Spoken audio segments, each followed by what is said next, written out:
je vais apporter le côté plus neurologique, je vous dirais, de la chose. Il y a des gens qui l'ont fait avec brio, qui ont apporté plus les aspects psychologiques ou les aspects plus corporels de la chose. Donc, moi, je vais plus camper selon une des approches, parce qu'il y a plusieurs façons d'expliquer les choses. Je vais présenter selon une approche. Je vais m'attarder plus au côté neurologique, biomécanique de la chose et toujours dans l'esprit d'aller plus loin pour la compréhension. Alors, lorsqu'on se questionne sur difficultés possibles d'écriture, au-delà des difficultés, des pathologies, je voulais vous apporter les subtilités possibles et puis, évidemment, se poser la question, effectivement, bien, en présence de difficultés, est-ce que le geste moteur est une entrave? Est-ce que l'écriture en soi est une problématique et est-ce qu'on devrait la remplacer par les modalités comme l'ordinateur ou au contraire, est-ce que c'est une alternative à utiliser selon des particularités? Donc, c'est ce que je vais apporter aujourd'hui. Donc, comme on a si bien dit précédemment, pourquoi certains enfants tirent la langue lorsqu'il est question de tirer le trait. On parle de prise en main de l'écriture, alors c'est le côté que je vais vous apporter. Et comme je vous disais, approche d'intégration sensorielle. On a parlé de Bullinger. Je vais faire, vous allez voir pour ceux et celles qui connaissent Bullinger, des recoupements entre l'intégration sensorielle que je vais présenter selon l'approche de Jean Hertz, qui est une nord-américaine. Alors, hiérarchie, complémentarité pour en arriver à l'intégration de toutes ces habiletés. Alors, pour camper, qui sont les ergothérapeutes au Québec, pour que vous puissiez saisir peut-être les similarités, différences. Donc, nous avons une formation qui est médicale, mais nous intervenons pour l'autonomie de l'enfant. Autonomie de l'enfant va donc impliquer, oui, soins corporels, oui, activités de la vie quotidienne, mais donc les apprentissages et un lien avec les milieux de vie, donc les milieux familiaux, les milieux scolaires. Donc, j'ai la possibilité d'aller dans les écoles, de collaborer avec les écoles, de considérer l'enseignante au cœur de l'intervention, parce qu'elle est, une majorité féminine au Québec aussi, mais l'enseignante qui va être les yeux dans le milieu, qui va pouvoir observer, rapporter les observations, qui va pouvoir intégrer les propositions thérapeutiques qu'on va apporter. Au Québec, les ergothérapeutes se préoccupent et interviennent davantage pour les aspects sensoriels, dont je vais vous parler, les aspects de motricité en lien avec la motricité fine et les aspects visuo-perceptuels. Alors, nous avons tous des préférences sensorielles. Il y a des gens qui préfèrent le sucré, d'autres le salé. Il y a des gens qui vont préférer, en période de stress, être coupés de tout bruit. D'autres qui vont mettre une musique pour se centrer.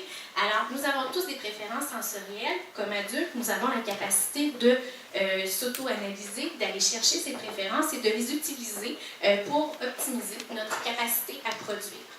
Les enfants qui présentent des particularités sensorielles, donc qui sont vraiment en écart, qui n'ont pas simplement des préférences, mais qui ont vraiment des difficultés sensorielles, vont donc se retrouver submergés, dépassés par certaines informations dans l'environnement. Pour résumer, on retrouve typiquement, je vous dirais, des thermostats pour chacun des sens. Donc, chacun des sens est indépendant, mais interrelié aux autres également. Les sens qui sont, pour certains, hyporéactifs, à ce moment-là, ce sont des enfants qui n'ont pas assez d'informations. En général, lorsqu'on parle de modulation sensorielle, notre système nerveux, lorsqu'il est bien calibré, va gérer seulement 1% des informations. Ce qui veut dire qu'en ce moment, vous devriez être centré sur mes gestes, sur ce que je suis en train de dire, sur peut-être certaines informations, mais 99%, donc 99% des informations devraient être mises de côté par votre système nerveux. Ce qui veut dire que la sensation de vos lunettes, l'étiquette de votre veste, sensation de vos fesses sur la chaise devraient être mises de côté pour vous permettre de vous centrer sur la tâche actuelle qui est d'écouter. Les causes possibles de difficultés d'écriture. Donc, j'ai mis cette image pour illustrer justement les causes multiples possibles de difficultés d'écriture. Comme je disais, je ne m'attarderai pas à l'aspect plus psychologique, plus affectif ou autres aspects qui ont été très bien détaillés. Si on parle justement de ce petit garçon à qui on a donné la consigne d'introduire un bout de bois dans le verre de styromousse et peut-être qu'il y avait la pâte à modeler à côté, donc peut-être qu'il avait comme consigne de faire une petite boule dessus. On peut inventer en fait le contexte. Il est beaucoup plus intéressé à regarder en fait sa copine de classe, sa copine de groupe, Alors, on peut se poser la question, est-ce qu'au niveau affectif, il est interpellé par l'activité? Au point de vue émotif, est-ce qu'il est prêt à ça? Point d'interrogation. Peut-être qu'au niveau sensoriel, il n'est pas capable de toucher la pâte à modeler avec sécurité. Peut-être que pour lui, c'est désagréable. Peut-être qu'au niveau langagier, il n'a pas compris la consigne. Peut-être qu'il n'a pas bien saisi ce qu'il y avait à faire comme étape. Peut-être qu'il n'a pas mémorisé la séquence d'étapes d'action qu'on lui a demandé de faire.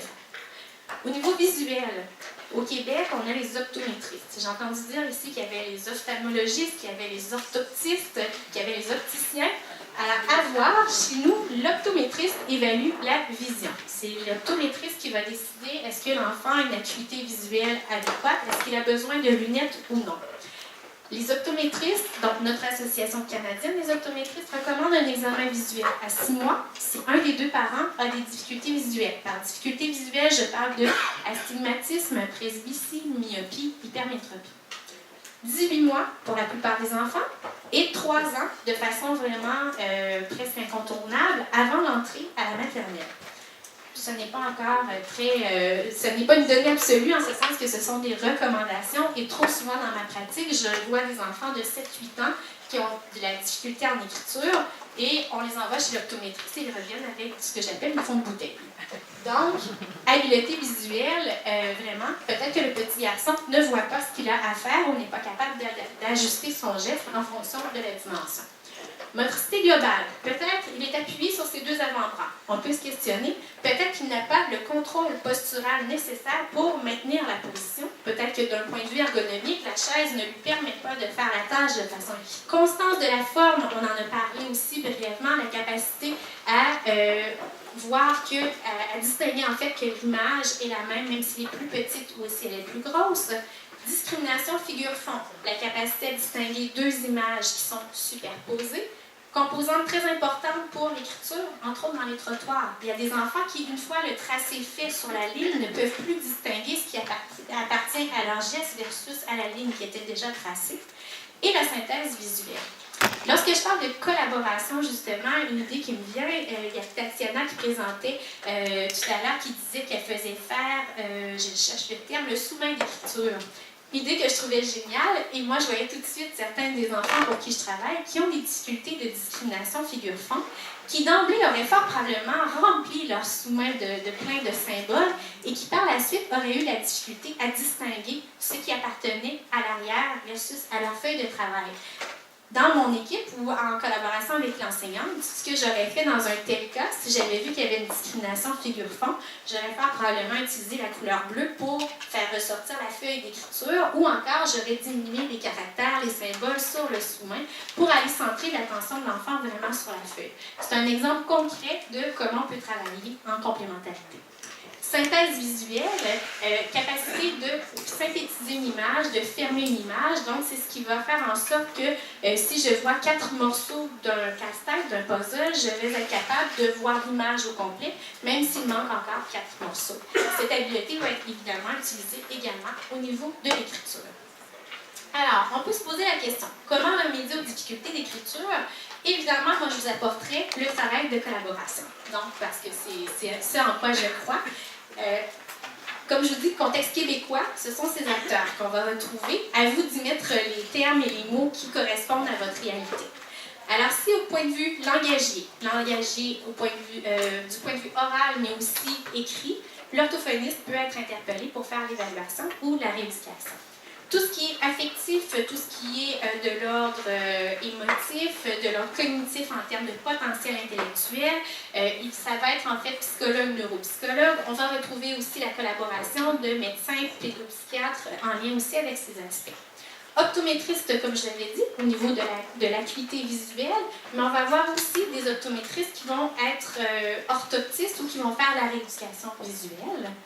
Orthopédagogues, ce sont des intervenants qui vont accompagner l'enfant dans ses apprentissages académiques, en lien avec les difficultés académiques.